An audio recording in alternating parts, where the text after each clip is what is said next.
Havendo número regimental, declaro aberta a terceira reunião extraordinária da Subcomissão Permanente em Defesa do Emprego e da Previdência Social, da primeira sessão legislativa ordinária da 54ª Legislatura do Senado Federal. Antes de iniciarmos nosso trabalho, se propõe a dispensa da leitura e a aprovação da ata da segunda reunião de 2011. Os senadores que aprovam queiram permanecer como se encontram. Aprovada. A presente reunião destina-se à realização da primeira audiência pública do ciclo de debate em defesa do emprego e da previdência social.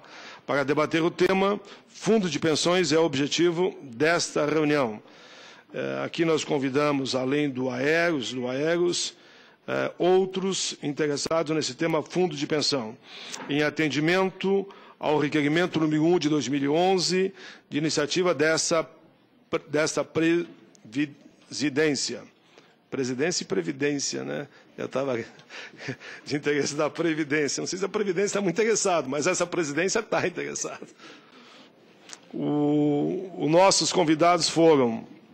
Eu vou fazer a leitura dos convidados e depois nós vamos montar as duas mesas. O senhor Fernando Luiz Alberque Faria, vice-advogado-geral da União, representante do advogado-geral da União, senhor Luiz Inácio Lucena Adames. Convidamos também a senhora Graziela Baggio, secretária de Assuntos Previdenciários do Sindicato Nacional dos Aeronautas. Convidamos Luiz Antônio Castanha Maia, advogado do processo do Aeros. Convidamos também Cláudio Moinhos Ricardoni, presidente da Associação Nacional dos Participantes do Fundo de Pensão ANAPAR.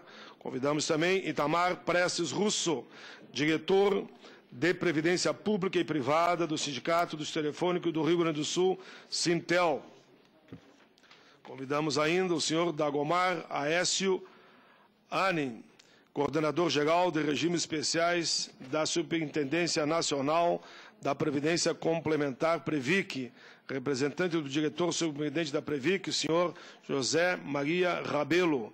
Convidamos também o senhor Rui Brito de Oliveira Pedrosa, presidente do Conselho Deliberativo da União Nacional de Acionistas Minoritários do Banco do Brasil, UNABIB,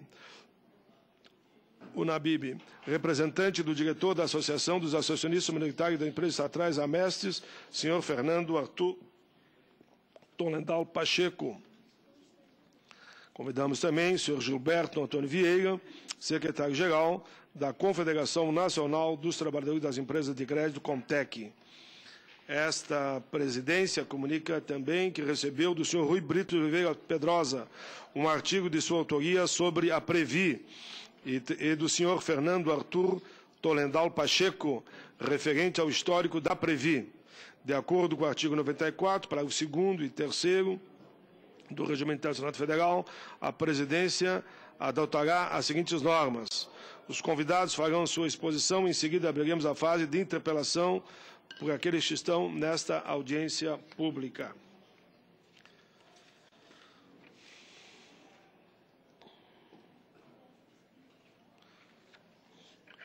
Feito a abertura, eu vou fazer aqui uma pequena introdução antes de formarmos a nossa mesa.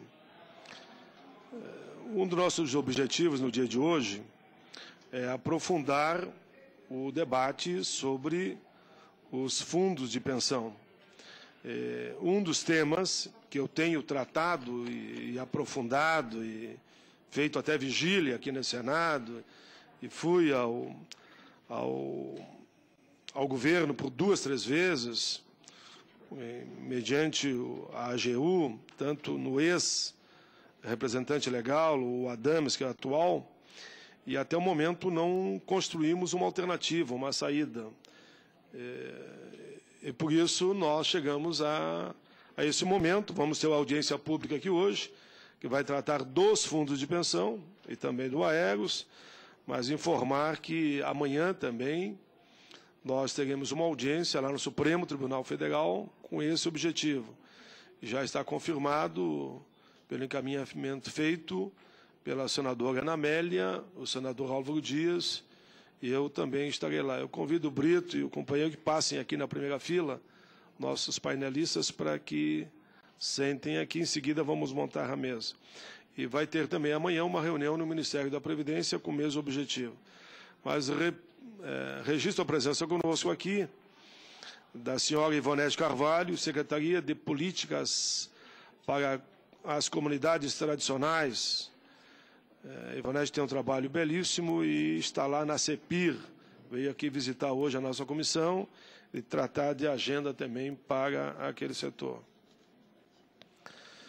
Eu vou fazer uma rápida introdução aqui sobre a questão do Aeros, que me foi passado. O Fundo de Pensão Aérea foi criado em 1982, de forma absolutamente legal.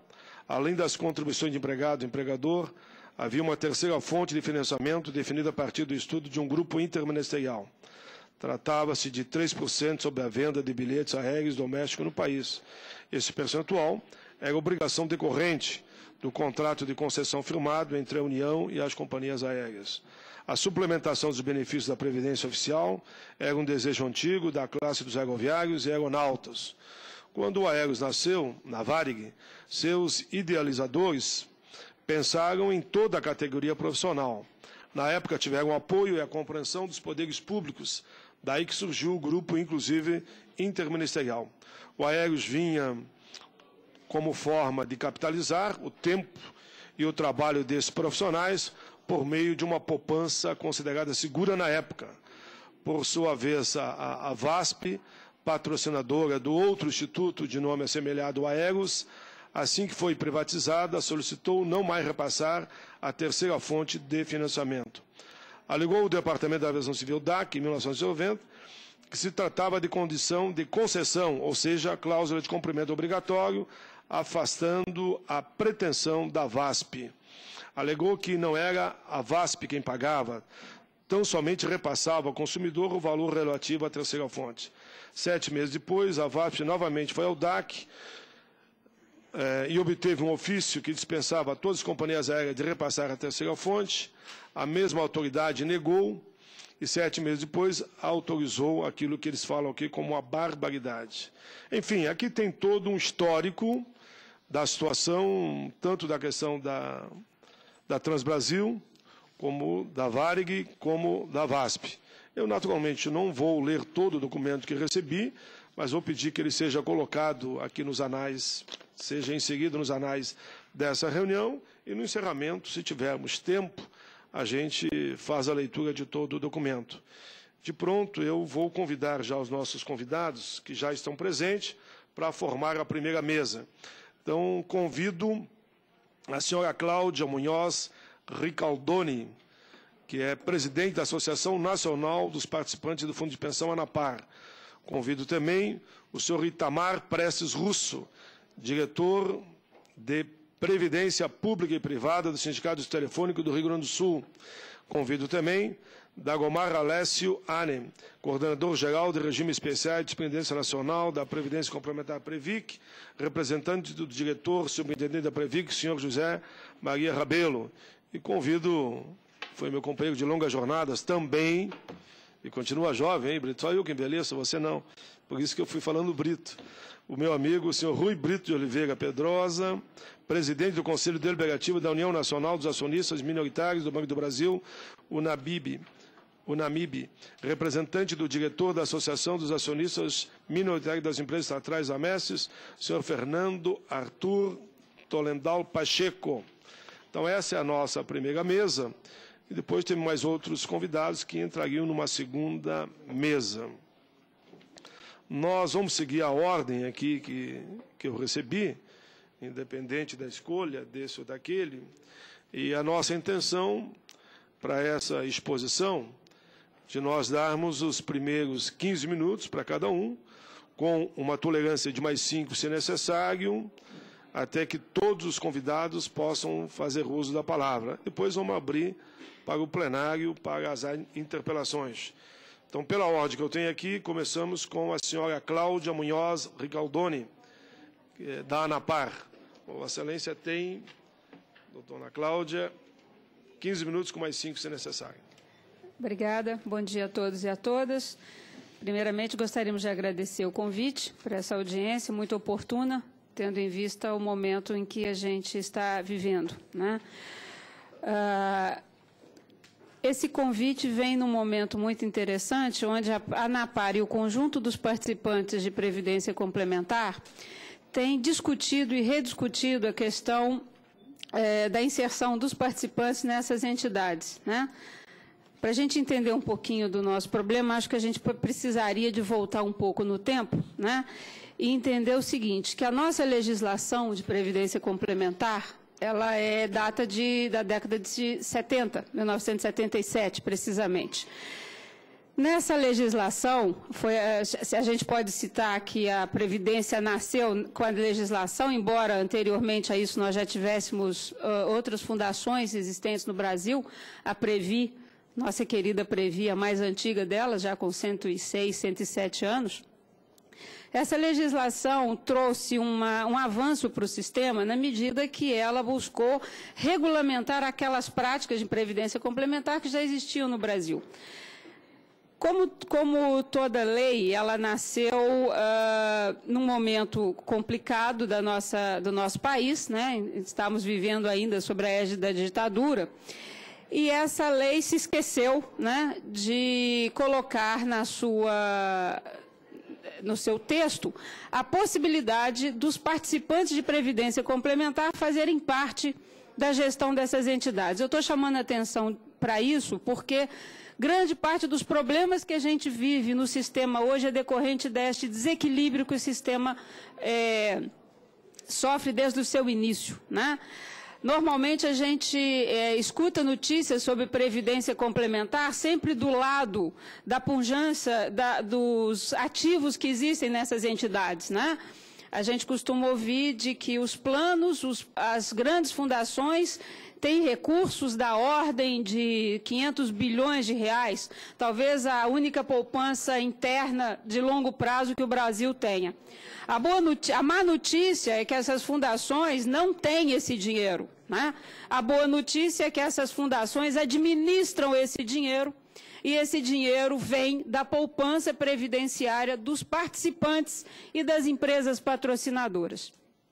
Esse dinheiro, portanto, tem dono, né? Ele existe para pagar o benefício dos participantes e é para isso que ele existe. Cláudia, me permite só, todos podem ir entrando e sentando, tanto nas cadeiras aqui do plenário principal, como na lateral, de forma que vamos procurar que ninguém fique de pé. Eu faço aí um apelo, inclusive, à assessoria, se necessário for, pedir algumas cadeiras para colocar aqui na lateral, à minha esquerda também, além da direita, para que todos possam sentar pela importância, doutora Cláudia, eu vou descontar seu tempo naturalmente, do evento e do interesse aí de todos nos fundos de pensões. Volta a palavra a doutora Cláudia. Nós teremos duas mesas, essa é uma primeira mesa, depois teremos uma segunda mesa, e na segunda mesa, só para situar os que estão chegando, vocês estão vendo aqui o nosso convidado, doutor Rui, doutor Itamar, doutora Cláudia e doutor Dagomar. A segunda mesa será Fernando Luiz Alberto de Faria, vice-advogado-geral da União, Graziela Baggio, do Sindicato dos Aeronautas, Luiz Antônio Castana Maia, advogado do Aeros, e também Gilberto Antônio Vieira, secretário-geral da Contec. Essa será a segunda mesa. A palavra volta à doutora Cláudia. Bom, falar da minha satisfação, né, dos companheiros presentes aqui, do Castanha, da Graziele, dos companheiros aeronautas, aeroviários, né, que estão aqui presentes. E, na verdade, o exemplo do que não deveria ter acontecido com a Aeros, né, ele talvez seja a síntese de tudo aquilo que eu estou falando aqui sobre os problemas da Previdência Complementar. Eu acho que vem, já disse isso, de um desequilíbrio da própria concepção da lei, né, mesmo a 6435, que, embora sabendo que esse sistema ele é de conceito previdenciário e com o objetivo único de pagar benefício para os seus participantes, né? Nesse sentido, nós não estamos falando de finanças, nós estamos falando de segurança, de tranquilidade, de vida, nós estamos falando de pessoas, né? O problema é que o nosso sistema trabalha com regime de capitalização e, no final das contas, a pujança desses valores acaba sobrepondo ao objetivo fim, que é dar tranquilidade às pessoas quando elas estão velhas, quando elas estão inválidas ou mesmo venham a morrer. Acho que nenhum de nós que está fora do sistema tem contato com essa realidade. A gente vê publicado nos jornais que o fundo X aplicou não sei quantos bilhões em tal empresa, que o fundo Y trabalhou em tal processo de privatização. A imprensa não divulga, né, que nós somos 2 milhões e 600 mil participantes, que nós temos 800 mil já recebendo benefícios. O que eu estou querendo chamar a atenção é de que o objetivo do nosso sistema é pagar benefício, é dar segurança para as pessoas. Nós aplicamos como meio, não é fim. Nesse sentido, nós temos a poupança previdenciária, que é a do participante, e fruto da capitalização dele e da patrocinadora, né? E esse dinheiro e esses recursos acabam ofuscando o que o sistema tem de melhor, que é a segurança, a tranquilidade dos seus participantes. Como eu falei no início, a Lei 6435, ela nunca identificou a necessidade do participante fazer a gestão desses recursos, né? Embora, na grande maioria das entidades, nós tivéssemos a paridade nas contribuições, isso é rigorosamente verdade, né? Nós tínhamos algumas entidades onde o participante contribuía menos, mas isso é exceção do sistema, a regra é a paridade. Somente a partir da nova legislação em 2001, que é a Lei 109 e 108, que algumas entidades de previdência complementar tiveram em seus conselhos a participação de participantes eleitos pelos seus pares, né? Nós temos hoje cerca de 358 entidades, dessas somente nós temos paridade nos conselhos deliberativos em torno de 74 por aí, que são as da égide das 108. Né? A grande maioria das entidades, a patrocinadora tem o controle absoluto da gestão dos ativos e da gestão do passivo, que são os benefícios. Com essa realidade de desequilíbrio, o que a gente vem vendo no sistema é que as patrocinadoras, de maneira geral, começam... Esse processo começou na década de 90, na verdade, a refazerem, a rediscutirem os planos de benefício oferecidos, né? E essa rediscussão dos planos de benefício oferecidos implica necessariamente no rebaixamento do direito e no rebaixamento da cobertura. A maior parte dos planos criados no Brasil, a partir da década de 90, eles têm um cunho financeiro e não previdenciário. Por que eu afirmo isso? A maioria desses planos são constituídos na modalidade de contribuição definida, não pagam benefício de renda vitalícia, não pagam benefício de risco, invalidez ou morte proporcional ao salário das pessoas, né? O absurdo, para mim, é um absurdo, que é o seguinte: as pessoas têm que saber exatamente a data em que vão morrer, para que a poupança previdenciária dê conta da vida, né? Esses planos de contribuição definida, quanto mais velho a pessoa é, mais probabilidade dela ficar sem benefício, tá certo? É isso que a gente tem visto no Brasil desde a década de 90. O conceito financeiro em vez do conceito de previdência. Uma confusão entre o meio e o fim. Nós trabalhamos com capitalização de recursos, mas para prover aposentadoria e renda vitalícia. Então, a ANAPAR, neste ano, tem feito uma discussão muito dura com a própria Secretaria de Previdência Complementar, atualmente Superintendência, porque durante esse tempo, a gente tem visto desmonte de planos de caráter previdenciário com o aval da própria Secretaria. Eu acho que o que eu estou falando aqui não é nenhuma novidade para o doutor Dagomar, nem para o doutor Ivan, né? Nós já tivemos oportunidade de debater nisso, porque a lei coloca muito claramente que o papel do Estado é para proteger o interesse dos participantes dessas entidades. E o que a gente tem visto, infelizmente, na nossa visão, não é isto que ocorre, né? Não há desenho, não há o que não possa ser feito para atender o interesse das patrocinadoras. E o interesse dos participantes, muitas vezes, é simplesmente um conceito financeiro. Vou explicar para vocês o que eu estou dizendo. Uma retirada de patrocínio, né? A patrocinadora resolve que não quer mais ficar naquele plano e ela tem direito disso. Né? O sistema nosso ele é facultativo. Ocorre o seguinte, nesse processo de retirada de patrocínio, aqueles trabalhadores e trabalhadoras que já são assistidos, que já têm direito a uma renda vitalícia, né? O direito à renda vitalícia é transformado num direito pecuniário. Né? Você tem o direito de receber 100 mil reais, por exemplo, que é o valor presente do compromisso de renda vitalícia que essa pessoa teria. E aí você pega esse dinheiro e entrega para um participante de 80, 75, 60 anos e diz, olha, vai ao mercado e procure um outro benefício. Ok? Eu não estou dizendo isso como uma suposição. Nos últimos 8 anos, mais de 300 planos foram extintos desta maneira, né, com a transformação do benefício de renda vitalícia em um valor pecuniário.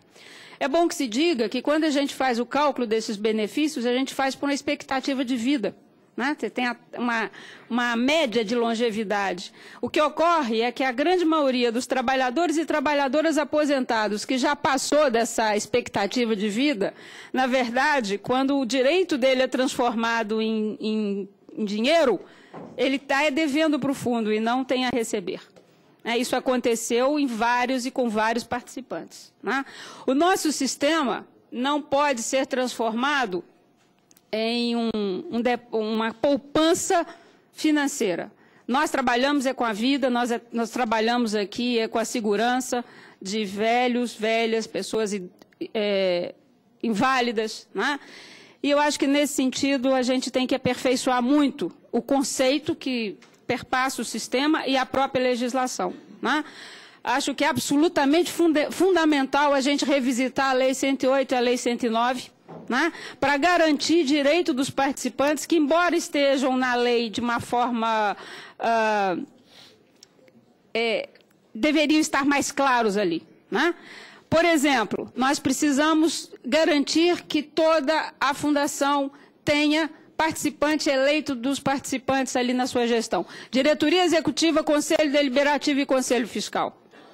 Isso é fundamental. Não é? Na verdade, se você tem um sistema que tem 2 contribuintes, você tem necessariamente de ter a gestão desses 2 atores dentro das entidades. Né? É uma questão de democracia, uma questão de equilíbrio do sistema.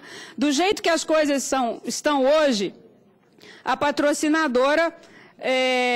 algumas, né, vamos generalizar, porque tem patrocinadoras que entendem com muita clareza o porquê que elas estão financiando aquela poupança previdenciária, usam e abusam do expediente de mudar plano, de alterar regulamento, de imputar ao participante prejuízos que elas deram causa. É bom que se diga que fundo de pensão também costuma frequentar as páginas do jornal quando tem um déficit, o famoso rombo, né? Tem um rombo. A impressão que tem é que alguém pegou o dinheiro e levou para casa, né? Não existe isso em fundo de pensão, embora, né, ninguém possa botar a mão no fogo com 100% dos atores do sistema. Mas os nossos problemas não são esses. Os nossos problemas, e o Aeros é o exemplo talvez mais agudo disto, é que, invariavelmente, um plano de previdência tem problema e o problema tem origem na patrocinadora. em quase 100% dos casos. O Aeros é um exemplo, nós temos outros dentro do sistema em que as patrocinadoras, embora com contratos assinados de dívida, de contribuições, não fazem esse repasse, né? Eu posso citar aqui que o próximo problema que nós vamos enfrentar no sistema é o Portos, né? Ainda, senador, apesar toda aquela movimentação, né? As empresas patrocinadoras continuam não fazendo o pagamento da dívida do tempo anterior. Algumas delas sequer fazem as contribuições mensais. Vocês da Aeros já ouviram esse filme antes, né?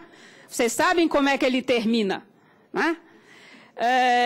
E o mais grave, nesse caso, são todas empresas estatais, ou estatais federais ou estatais estaduais, né? Da parte da ANAPAR, o que a gente pode dizer é o seguinte: a história da Aeros é uma história a ser resolvida e não repetida. Então, o que nós pudermos fazer em todos os níveis para impedir que os companheiros dos portos sejam os próximos da fila, tem outros, eu só vou citar o Portos porque senão alarma algumas pessoas, né? O Portos é a bola da vez. Motivo do problema dos portos, de novo, a patrocinadora não cumpre as obrigações. Vou citar um outro exemplo de uma estatal, de uma empresa, de uma entidade patrocinadora estadual, Rio Grande do Sul, né? Nós temos uma diretora eleita, né? Batalhadora, ela foi eleita pelos participantes, é diretora de benefício de uma determinada entidade, percebeu que a patrocinadora não estava pagando o que devia, veio à secretaria, fez o que tinha que fazer, o contrato de dívida, e foi cobrada da patrocinadora. Ok? O que a patrocinadora fez, além de não pagar, demitiu a diretora. Ela não pode ser demitida da entidade, porque ela tem o mandato garantido, mas da empregadora ela foi demitida. O que nos mostra, de novo, que a gente precisa de proteger, além da paridade, né, na gestão, proteger esses trabalhadores e trabalhadoras que se dispõem a fazer a gestão compartilhada dessas entidades. Essa companheira, Luísa, continua demitida, tem 2 anos, ok? E a patrocinadora, até onde eu sei, continua não pagando a dívida, né? E aí nós ficamos numa situação complicada, porque, invariavelmente, a hora que tem um problema num fundo de pensão, você pode ter certeza de que o problema é dos participantes do fundo de pensão, de mais ninguém. Estoura aqui. Ou a gente tem que pagar um déficit, que muitas vezes nós não ajudamos a criar, ou muitas vezes nós não temos benefício, que é o caso mais extremo do Aeros. Então, assim, acho muito importante essa audiência pública, né? A ANAPAR tem se batido tanto com o ministro quanto com a própria Previa SPPC para que a gente crie uma legislação que de fato proteja o interesse dos participantes e, lamentavelmente, a gente tem ficado um pouco decepcionada com algumas posturas das entidades que deveriam, a nosso ver, proteger o interesse dos participantes e, no mais, o que a gente pode fazer é judicializar a questão, né? E ainda tem atores do sistema que reclamam de que a Previdência Complementar anda frequentando demais o judiciário, né? A pergunta é: que recurso nos cabe? Que recurso nos cabe? Né? Nós temos o caso do Aeros, vai fazer aniversário, não é isso, Grazi? Hoje. Né? Não é um aniversário bom para se comemorar, concordamos todos? Já poderia e deveria ter sido resolvido. Não foi. Né? Nós temos outros problemas de estoque e que nós precisamos e devemos resolver. Eu acho que a iniciativa de trazer essa discussão aqui dentro do Senado é absolutamente fundamental, porque, aliado a uma discussão com os órgãos de regulação e fiscalização, a SPPC e a CRNPC, desculpa, a Previc, nós precisamos também mudar alguma coisa da legislação, né? A ANAPAR tem um projeto de lei prontinho, né, que nós queremos discutir com o Executivo, com o Legislativo, muito focado na questão da governança dessas entidades. Não é que a governança resolva tudo, mas, pelo menos, a gente imagina que, com uma paridade, uma participação de todos nós nessa gestão, na gestão dessas entidades, alguns dos absurdos que a gente viu acontecer e continua vendo seriam dirimidos no início, né? Eu fui gestora eleita de um fundo de pensão durante 9 anos e nós éramos 5 na diretoria executiva, 4 indicados e 1 eleito. Mas só o fato de nós estarmos ali na diretoria, acompanhando os investimentos, acompanhando a gestão dos ativos e do passivo da entidade, eu não tenho dúvida nenhuma que trouxe muito mais segurança para os nossos participantes. Não achamos que a nossa poupança previdenciária não possa ser utilizada para ajudar a sustentabilidade do desenvolvimento do Brasil. É uma lateralidade do sistema, não há dúvida disso, desde que preservado a segurança, a solvência e a liquidez do investimento. Não dá para colocar em risco a nosso benefício, ok, em nome de determinados investimentos. Não somos contra fazê-los. O que nós somos contra é a interferência política dentro dos fundos de pensão para direcionar a nossa poupança para determinadas questões. Temos nenhum problema em investir, temos investido em várias entidades, em várias empresas. Talvez o exemplo mais pungente disso seja o investimento que foi feito nas telecomunicações na época da privatização, que se não fosse as fundações, esse setor estaria todo na mão de multinacionais e estrangeiras, inclusive. Então, a gente preservou isso. Não acho problema. O problema é quando a gente começa a flexibilizar a questão da solvência, a questão da garantia e da liquidez desses investimentos em nome de investimentos que não tem nada a ver com a nossa previdência complementar e a nossa segurança futura. A palavra da ANAPAR em relação ao nosso sistema é sempre de equilíbrio e bom senso. Equilíbrio na gestão, paridade na gestão desses ativos e equilíbrio entre a sustentabilidade do plano, entre a sustentabilidade do país e o pagamento de benefícios e a segurança e a vida de todos nós. Nesse sentido, a gente gostaria de pedir o apoio do Senado para que a gente possa consertar o que está errado nesse sistema. Minas, a gente costuma dizer que tudo na vida toda roda nasce quadrada, né? E na medida que essa roda vai rodando, ela vai se arredondando. Como tudo, a nossa legislação de previdência nasceu lá em 77, bem quadradinha. Hoje ela está um pouquinho sextavada já está né? E a gente precisa de consertá-la para que ela seja, de fato, represente a proteção aos interesses dos participantes e que também possa ser uma poupança segura de longo prazo para o nosso país, né? Sempre dentro do preceito de equilíbrio entre os interesses da patrocinadora, do participante e do Estado. Deixando, por último, a última observação. Nesse aspecto, quem tem que ser protegido somos nós, participantes, que é a parte mais vulnerável desse sistema. Infelizmente, não é o que a gente tem visto e os companheiros do Aeros é o exemplo mais triste dessa história. Muito bem.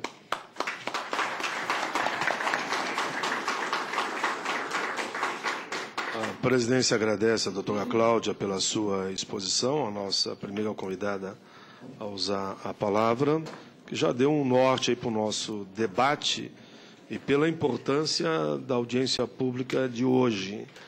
Eu queria, depois, se possível, e assim vocês entenderem, que me passasse o nome da funcionária para que a gente possa fazer um documento em nome da comissão e remeter a todos os envolvidos no sentido de exigir a sua readmissão. Entendemos que é mais do que legítimo. E dizer também que o projeto que a ANAPAR pretende apresentar, que naturalmente vai discutir com todos, se possível for, nós podemos discutir depois, que ele desse entrada via a Comissão de Direitos Humanos e Legislação Participativa, porque se fica sendo um projeto das entidades, eu indico um relator lá na comissão e o projeto começa a tramitar. Uma vez o relator dando o parecer favorável, ele flui com mais rapidez dentro da casa. Claro que vamos ver toda a questão da iniciativa, mas aí vamos discutir também com o Executivo. Mas eu quero de imediato passar a palavra à senadora Ana Amélia, até porque ela tem um encontro com as mulheres, que eu estou sabendo, é lá na minha comissão, inclusive. Eu vou ficar aqui e a senhora, naturalmente, vai para lá, para que use a palavra nesse momento. Vossa Excelência tem participado de forma ativa aqui dessa comissão. Muito obrigada, presidente Paulo Paim. Queria cumprimentar, primeiro, a iniciativa tomada por esta subcomissão que trata de emprego e abordando uma questão que hoje chama atenção e mobiliza e até emociona em certa medida milhares de brasileiros, especialmente nós do Rio Grande do Sul, porque onde nasceu a Varig. Quem não lembra, né, de toda a relação, eu diria quase afetuosa, que tínhamos com a companhia e os seus funcionários, sempre muito atenciosos. Era uma referência em matéria de qualidade, de atendimento e de serviço. Nós temos uma obrigação com isso, até porque os erros e os equívocos nasceram dentro do próprio governo, do órgão responsável por fiscalizar e cuidar dos interesses, dos direitos de quem participava de um fundo de pensão ou de aposentadoria complementar, no caso a Eros. Queria cumprimentar todos os participantes convidados aqui pelo senhor senador Paulo Paim e também pela direção aqui da Graziella. Hoje fazem 5 anos que foi liquidado o fundo Aeros. 5 anos é tempo demais para quem está com 75 anos, aguardando, sofrendo, recebendo 8% daquele valor que recebia. Alguns nem isso recebem. Então é dramática a situação dessas pessoas que hoje, na Cinelândia, no Rio de Janeiro, fazem mais uma mobilização e também no aeroporto de Congonhas, em São Paulo. Pelo menos esta é a forma de manter na pauta política, na pauta legislativa, um assunto tão candente. E eu queria informar aos senhores, e por isso a minha presença aqui, além de apoiar o projeto do senador Paulo Paim, o PLS 147, que trata de garantir os direitos do Fundo Aeros, eu queria dizer que, na segunda-feira passada, solicitei, em meu nome, mas, digamos, com o apoio do senador Paulo Paim e do senador Álvaro Dias, uma audiência com a ministra Carmen Lúcia, do Supremo Tribunal Federal, e ela, depois de eu ter comunicado também na tribuna do Senado, que eu havia solicitado isso pela demora que estava havendo, confirmou na sexta-feira que amanhã, dia 13, às 18 horas, ela vai conceder esta audiência no gabinete dela no Supremo Tribunal Federal. Então, o senador Paulo Paim, senador Álvaro Dias, e se as lideranças quiserem nos acompanhar, estaremos à disposição para estar lá com a ministra Carmen Lúcia. Para quem não sabe, está na mão da ministra Carmen Lúcia o processo que trata da questão relacionada às tarifas da Varig, que já houve uma decisão favorável à Transbrasil, e isto poderia ser o caminho mais curto e mais rápido para a solução desse problema, embora ele seja, como se diz, um esqueleto no armário financeiro do governo. É um problema grave e eu fiquei mais impressionada, doutora Cláudia, com as suas previsões e projeções. O sistema de previdência complementar, no mundo inteiro, é um sistema extremamente sólido. Ele é o formador da poupança que promove o desenvolvimento, a questão social, a questão do emprego, a geração do desenvolvimento. No entanto, no Brasil, ele está sendo um fator de, digamos, de dúvidas a respeito do funcionamento. E o mais crítico de tudo isso é que são empresas estatais que estão envolvidas. Concordo plenamente com a sua dissertação, sobretudo com o risco que representa a partidarização ou a politização, entre aspas, do sistema que deveria ser técnico, com uma paridade absolutamente responsável para cuidar, porque esse é um patrimônio das pessoas que participam do sistema, da patrocinadora, da sociedade brasileira, porque quando se trata de estatais, é a sociedade, enfim, que tem também esse patrimônio. Eu queria, então, dar essa informação. A audiência será amanhã, às 18 horas, no gabinete da ministra Carmen Lúcia. Parabéns, senador Paulo Paim, mais uma vez, e eu sou solidária em todas as ações políticas no Legislativo, no Senado Federal, em relação não só ao caso Aeros, mas nos outros que, lamentavelmente, parece estão a caminho. Muito obrigada.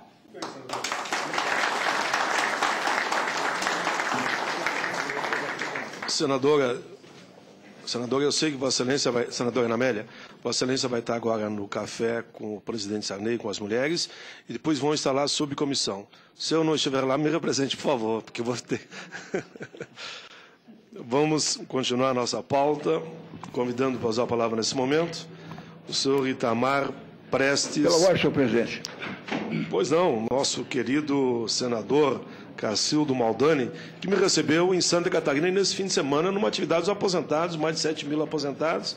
Vossa Excelência foi que me recebeu lá, Meus cumprimentos a Vossa Excelência por estar aqui conosco, meus cumprimentos pela atividade.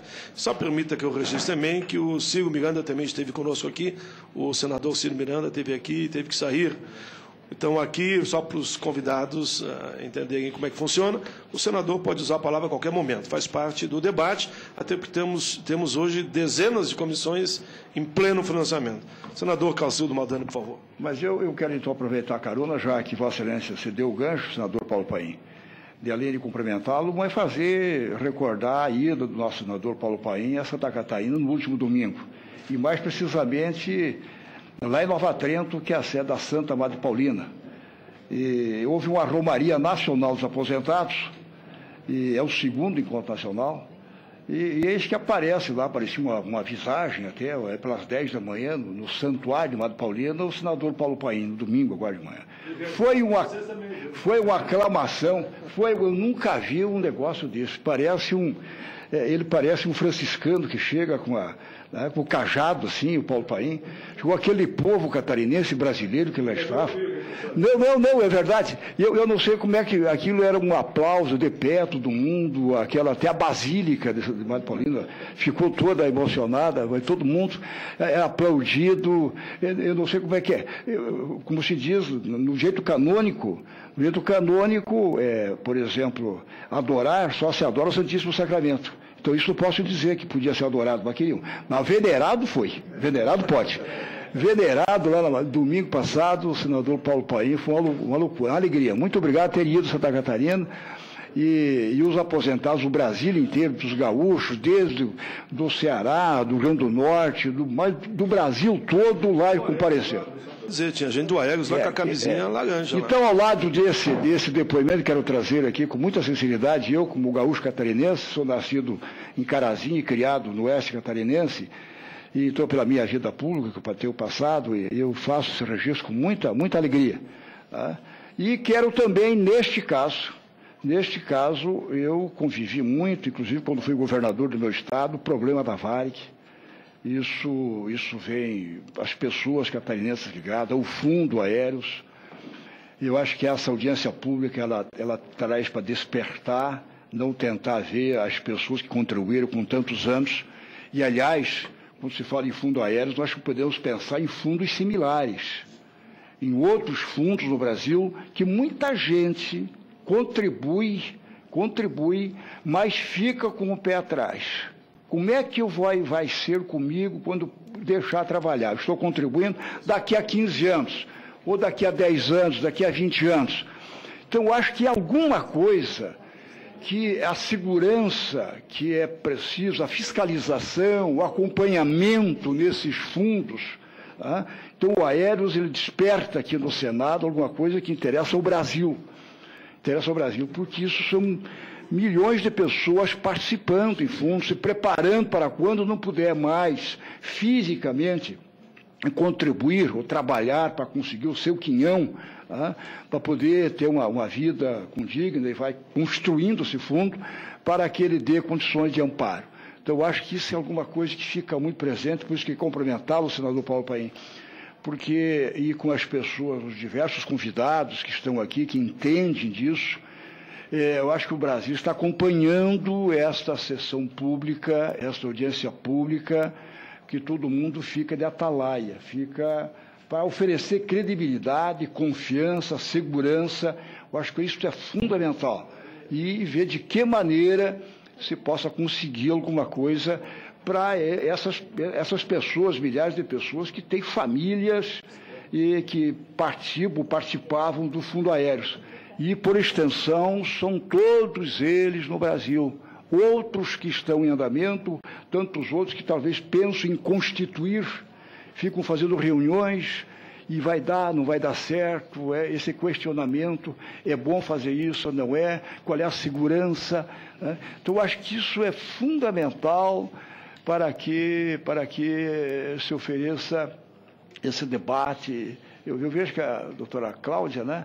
Eu cheguei, foi aplaudido quando entrei aqui, a senhora estava sendo aplaudida, a gente já tinha falado, né? Mas eu vejo que está entendendo isso e é fundamental para que a gente reflita isso. Sua fala está em sintonia com ela. Acho que a senhora assistiu, ficou ouvindo ali o lado que ela falou para depois ficar em sintonia. A Rádio Senado já está transmitindo ao vivo e essas coisas são, eu digo assim, são prioritárias. Eu só trago para reflexão isso.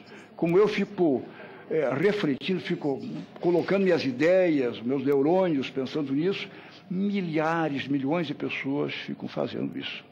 Eram as considerações, senhor presidente, e novos participantes. Muito bem, meu senador. Só para descontrair, a Atalaia é na tocaia, na expectativa, a Atalaia? É vigilante, que nem o índio costuma ficar de atalaia, de plantão. Vigilante, viu? Vão ficar tudo vigilante. Vigilantes. Vão estar a caminhos. Muito bem. Passamos a palavra nesse momento ao senhor Itamar Prestes Russo, diretor de Previdência Pública e Privada do Sindicato dos Telefônicos do Rio Grande do Sul, Sintel. Bem, primeiro agradecer ao Paim por essa audiência importante para todos nós e reforçando o que o senador colocou ainda há pouco, o Paim hoje já não é mais um senador do Rio Grande do Sul, ele transcende, hoje é um senador do Brasil, né? Então, pelos trabalhos, né, profícuos que ele tem feito ao lado sempre dos trabalhadores, tá? Bem, pessoal, uns 2 anos atrás eu participei de uma audiência pública lá no Rio Grande do Sul, na Assembleia Legislativa da Aeros. Realmente foi uma coisa que chocou muito, né? Marcou muito, né? E lá no Rio Grande do Sul é difícil, não tem um gaúcho que não tenha um parente na Varig, um amigo da Varig, né? Um afilhado na Varig. Então, realmente foi uma comoção muito grande para nós lá no Rio Grande do Sul, e para todos os brasileiros, pelo atendimento, pelo que representava a Varig a nível nacional e mundial. Então, eu vejo assim, a questão da Varig é uma questão assim de política, né? A vontade política de resolver, né? E o que contar conosco, na nossa pequena ajuda que nós temos feito lá com o nosso sindicato, o Sintel, com a ANAPAR, estou vendo aqui o Gerson, a gente tem participado junto lá, né? E com a nossa própria federação, está aqui o Coan, representante da nossa federação, a FITEL, né, nacional. Vocês podem contar com a gente e vão ter sempre o nosso carinho. Bem, eu estou aqui para falar um pouco, né, do nosso fundo de pensão, que é o BRT-Prev. A CRT, quando foi privatizada, né, uma das poucas coisas que a gente colocou, vocês sabem que quando houve a privatização foi de roldão, né? A Serra Elétrica pegou, saiu demitindo todo mundo, e começou lá pelo Rio Grande do Sul. Se passasse lá na CRT, para pensar assim, o resto vem fácil. E foi o que aconteceu. Então, lá demorou ainda 2 anos para privatizar. Então, uma das poucas coisas que nós conseguimos colocar na modelagem do edital de venda foi o seguinte, eu vou me permitir ler para vocês rapidamente.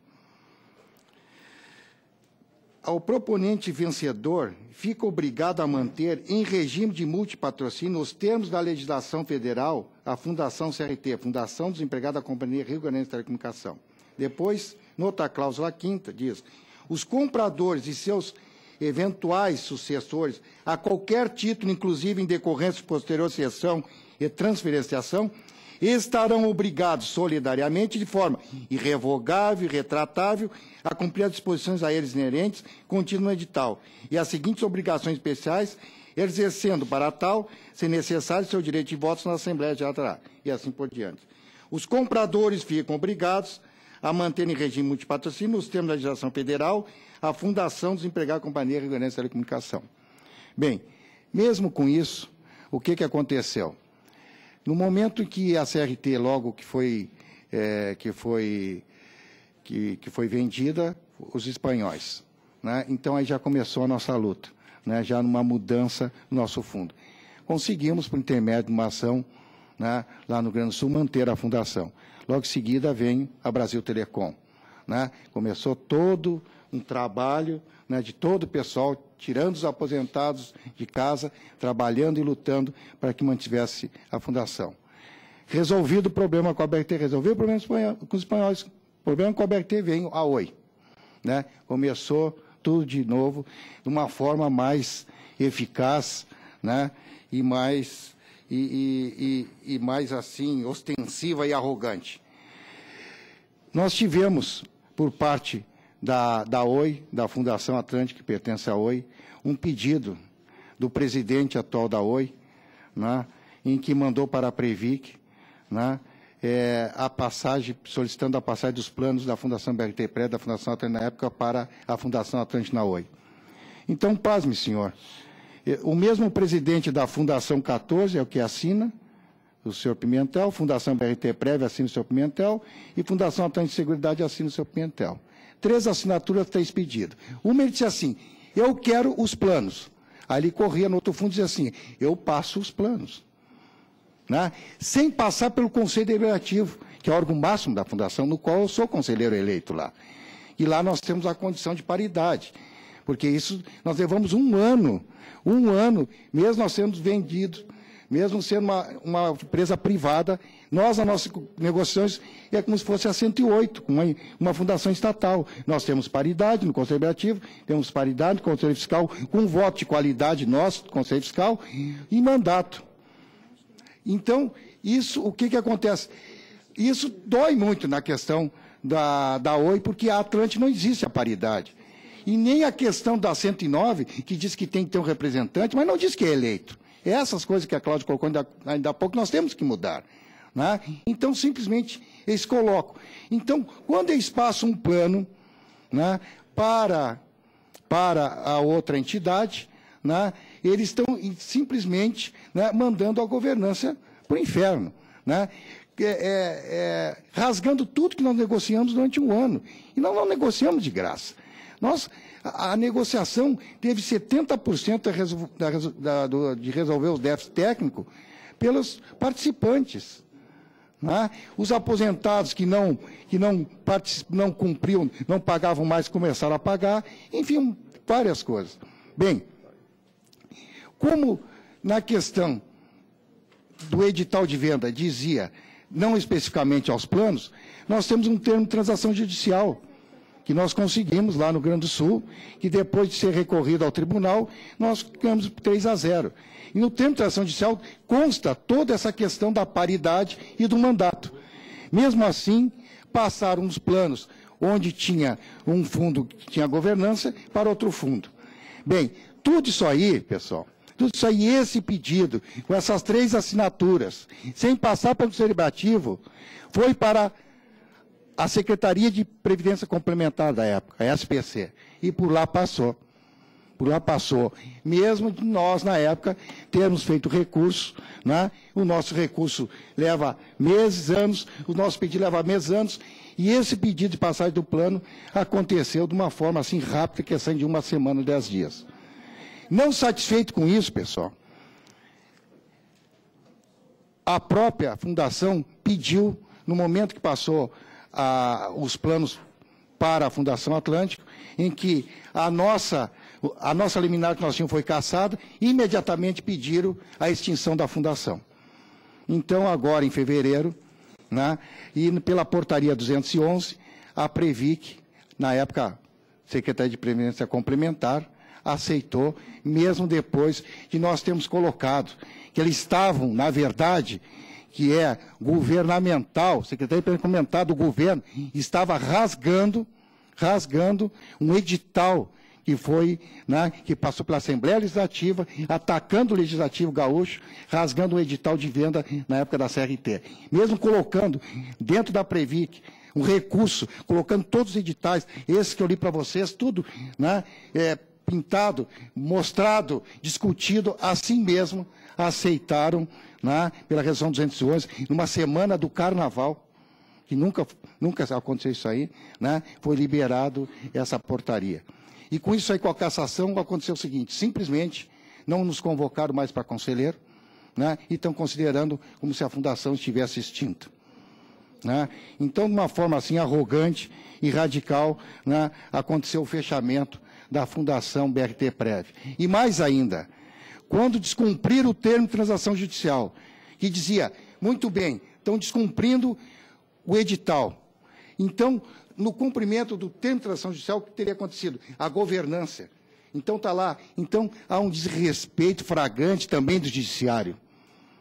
Né? Porque o termo de transação judicial foi assinado no tribunal, tá, por todas as partes, pelos representantes dos trabalhadores, esses participantes e aposentados, ativos e aposentados, pela patrocinadora e pela fundação na época. Então, rasgaram também a termo de transação judicial, porque se passasse os planos para a fundação e que dentro dessa fundação colocasse a governança e mantivesse os conselheiros que foram eleitos pelos trabalhadores, né, poderia até haver uma discussão, né, com relação a isso.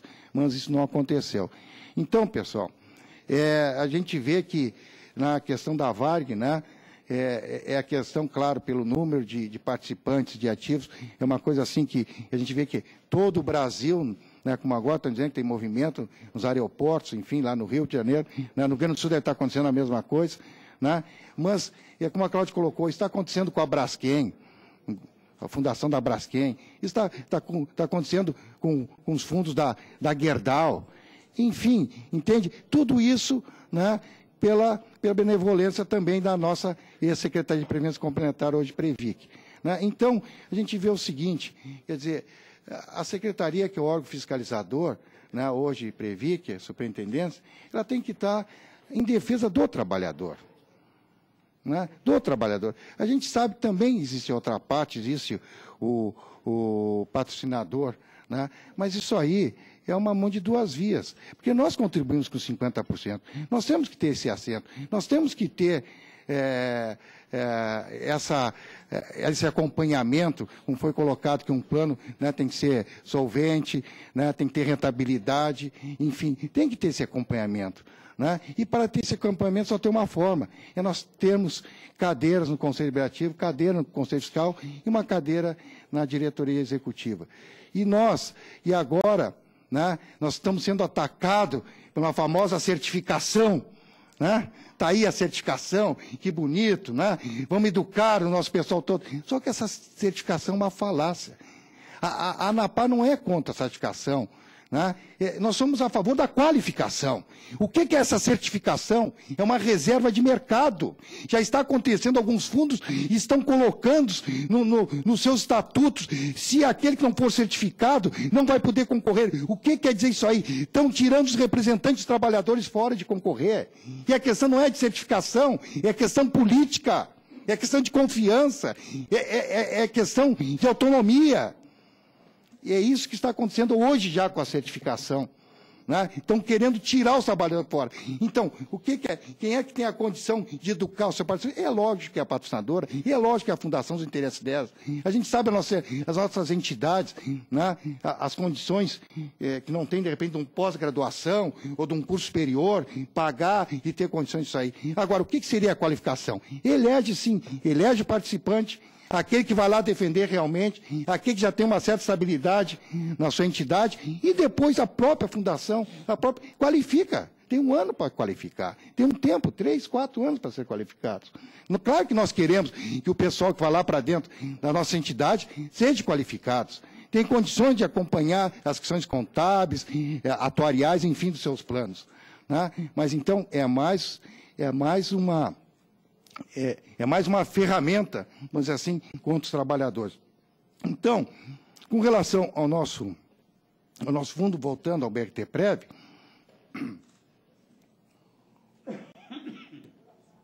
nós achamos que nós vamos reverter isso aí. Né?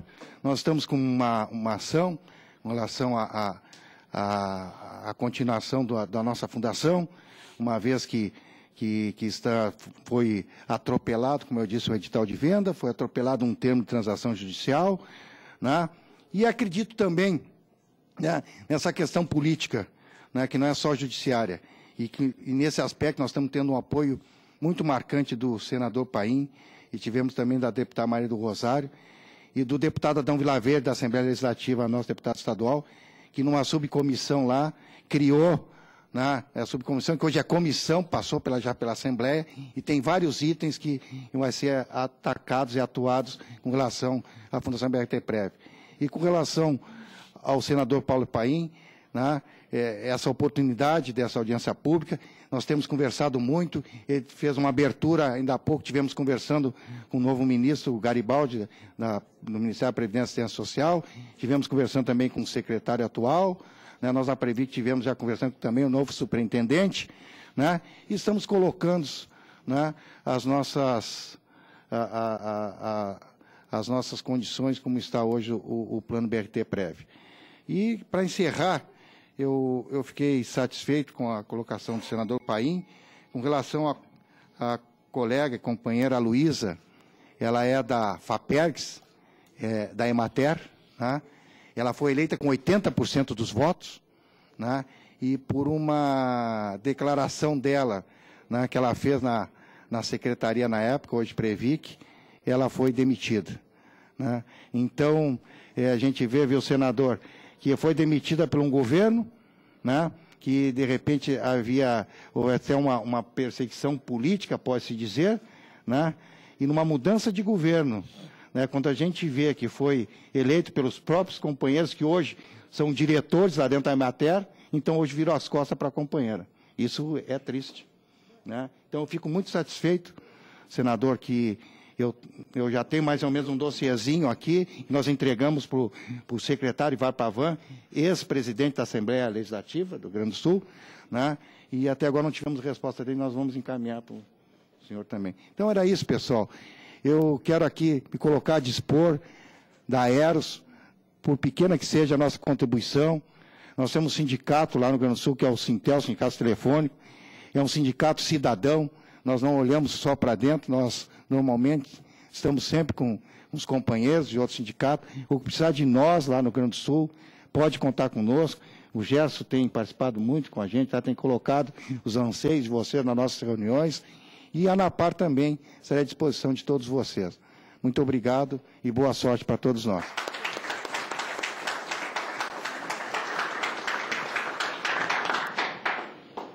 Meus cumprimentos ao Dr. Idamar Prestes Russo pela sua exposição brilhante, como sempre.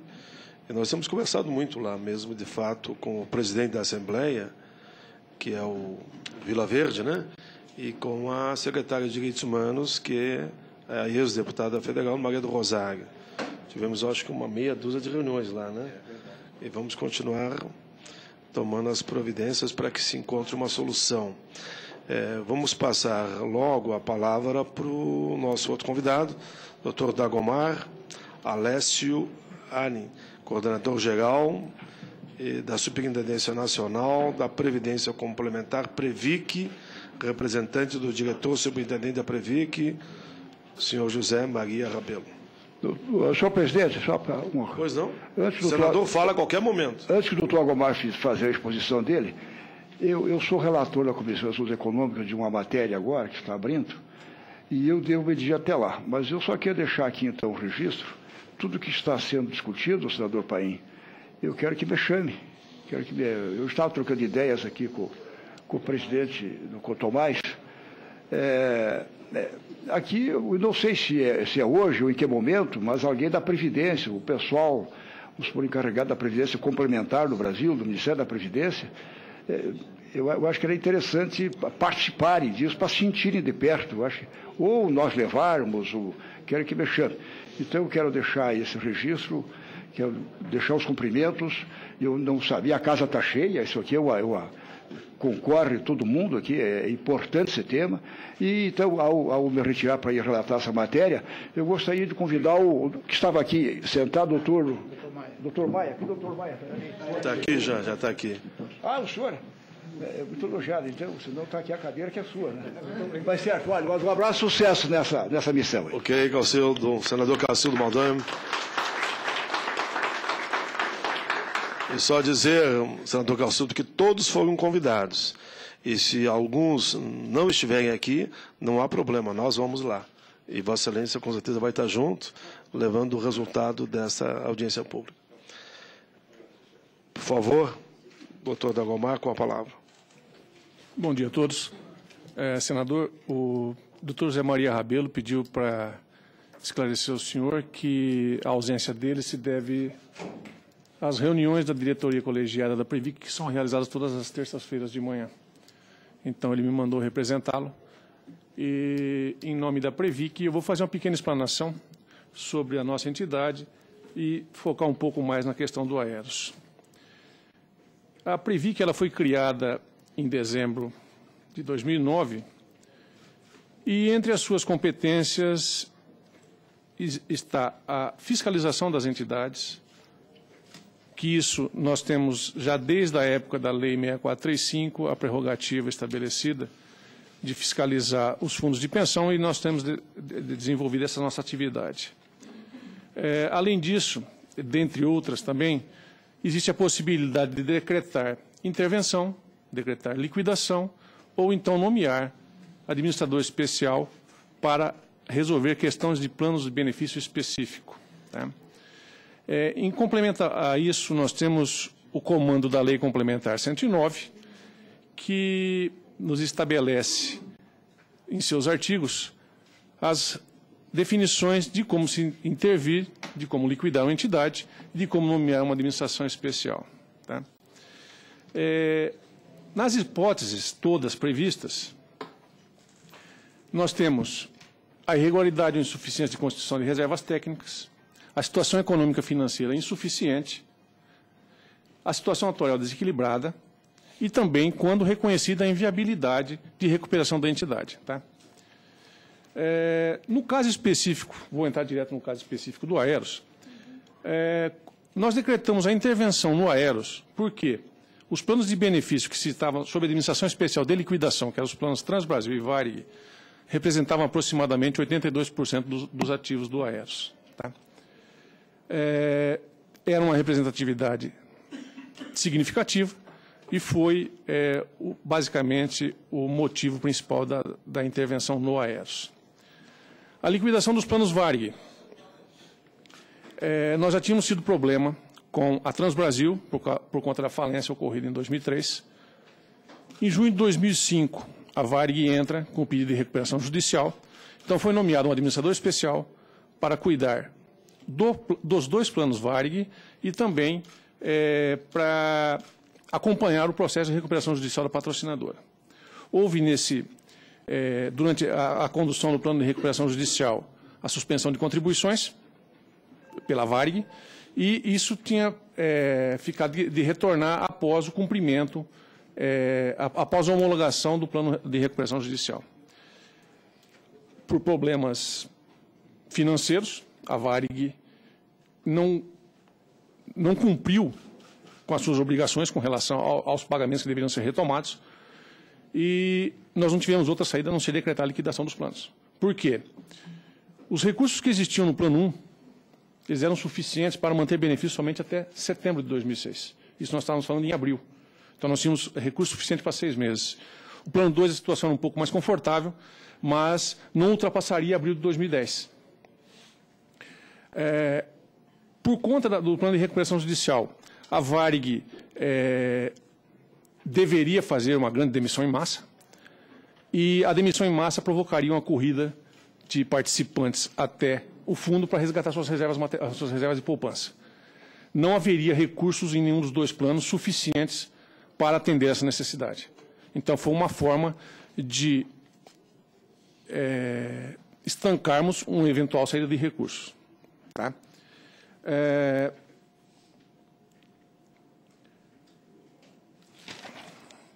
A situação, olhando-se os números da entidade, porque um grande problema que foi detectado, até 2002, a nossa legislação ela não estabelecia provisão para a inadimplência. Com a edição da Resolução 5, em 2002, passou a ser obrigado, no atraso das patrocinadoras, a ser efetuado a provisão de inadimplência proporcional ao tempo decorrido. Foi quando começou a aparecer, efetivamente, a situação da Varig. Ela não pagava, só que os contratos eram representados pelo seu valor integral. Começou a surgir aí os déficits, nós passamos a fazer um acompanhamento mais preciso com relação à entidade. Em dezembro de 2005, a situação dos planos, do que existia de recurso líquido, excluída a dívida que não era paga, no plano 1 cobria somente 10% dos compromissos do plano. No plano 2 cobria 42%. Era uma situação que tanto para nós, se tornou insustentável. A partir desse momento, a recuperação judicial não deu certo. Os planos não tinham recurso e a sobrevivência maior de uma entidade, de um plano de benefício, depende especificamente de sua patrocinadora. A patrocinadora não tendo condições de arcar com seus compromissos, nós não tivemos outra saída a não ser decretar a liquidação dos planos. Tá? A situação, isso é o momento até a decretação da intervenção e da liquidação desses planos. Houve liquidação de outros planos, mas isso por conta da avaliação que já foi sendo feita pelo interventor. Hoje, a situação dos ex-participantes dos planos VARIG 1 e 2 realmente não estão recebendo o benefício que teria sido prometido, não estão conseguindo, o plano não tem recursos para fazer esse pagamento, estão sendo feitas pequenos pagamentos, mas é tudo dentro da capacidade financeira do que o plano proporciona. Tá? Ainda não foi confeccionado o quadro geral de credores, que é o que vai definir efetivamente qual é o montante total a ser disponibilizado pelo plano, que precisa ser disponibilizado pelo plano. Em resumo, senador, são essas as primeiras informações que eu posso passar para o grupo. Eu estou à disposição e, se for necessário, eu faço os esclarecimentos adicionais. Obrigado. Tudo bem. Independente das posições que aqui o debate vai aflorar, o importante é que o doutor Dago Marques veio aqui. O problema é quando as pessoas não vêm e não querem dar explicação e não querem falar sobre o tema, né? Então, a sua presença aqui vai contribuir, com certeza, para que a audiência avance naquilo que todos nós queremos, que é resolver os problemas em relação ao fundo de pensão, e aqui está centrado em alguns que os convidados vão expor aqui. Passamos a palavra nesse momento ao doutor Rui Brito de Oliveira Pedrosa, que é presidente do Conselho Deliberativo da União Nacional dos Acionistas Minoritários do Banco do Brasil, o NAMIB, é representante do diretor da Associação dos Acionistas das Empresas Estatais, senhor Fernando Arthur Toledal Pacheco. Por favor, doutor Rui Brito. Senador Paulo Paim, eu quero inicialmente cumprimentá-lo por sua iniciativa, na expectativa de que a realização de uma audiência pública como esta possa lançar alguma luz sobre o sistema e nos apontar caminhos que evitem um desfecho